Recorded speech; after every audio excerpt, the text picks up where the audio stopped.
జై శ్రీరామ్ అందరికీ నమస్కారం. మన భారతదేశం అతి త్వరలో ఇస్లామిక్ దేశంగా మారబోతుంది. ఈ వాస్తవం మీకు చెప్తే మీరు నమ్మశక్యంగా ఉండకపోవచ్చు, కానీ ఇది ఒక చాప కింద నీరులాగా విస్తరిస్తున్న ఒక ఇష్యూ. వక్ఫ్ యాక్ట్ ని తీసుకొని వచ్చి కంటికి కనిపించిన ఏ భూమైనా ఇది మా భూమి అని వక్ఫ్ క్లెయిమ్ చేసుకోగలుగుతుంది. ఇందులో ఇన్వాల్వ్ అవ్వడానికి ఏ జ్యుడిషియరీకి కూడా, హైకోర్టు కానీ సుప్రీం కోర్టుకి కూడా కనీసము ఈ వక్ఫ్ వాళ్ళు ప్రాపర్టీ అని క్లెయిమ్ చేసుకున్న దాంట్లో ఆ మ్యాటర్స్ లో ఇన్వాల్వ్ అవ్వడానికి అసలు ఛాన్స్ లేదు. ఇలా ఒక యాక్ట్ ని తయారు చేశారంటే మీరు నమ్మగలుగుతారా? భారతదేశంలో కాంగ్రెస్ హయాంలో జరిగిన ఒక దుర్మార్గమైన యాక్ట్ కేవలం మైనారిటీస్ కి, అంటే ఈ దేశాన్ని కూడా ఇస్లామిక్ దేశంగా మార్చడానికి వాళ్ళ చేతికిచ్చిన ఒక ఆయుధం.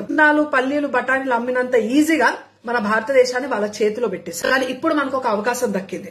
భారతీయ జనతా పార్టీ గవర్నమెంట్ లో ఇప్పుడు మనకున్న ఆపర్చునిటీ ఏంటంటే ఈ వక్ఫ్ యాక్ట్ ఏదైతే ఉందో దీన్ని అమెండ్ చేయమని చెప్పేసి మనము గవర్నమెంట్ కి ఏదైతే కమిటీ ఫామ్ చేశారో ఆ కమిటీకి మనం రిక్వెస్ట్లను పెట్టగలుగుతాం. మీరు ఈ వీడియోలో చూపించిన క్యూఆర్ కోడ్ ని స్కాన్ చేయండి. అది డైరెక్ట్ గా మీ మెయిల్ కి అది రీడైరెక్ట్ చేస్తుంది. జస్ట్ మీ మెయిల్ ద్వారా విత్ ఇన్ నో టైం ఈ మెయిల్ ని మీరు పంపించవచ్చు.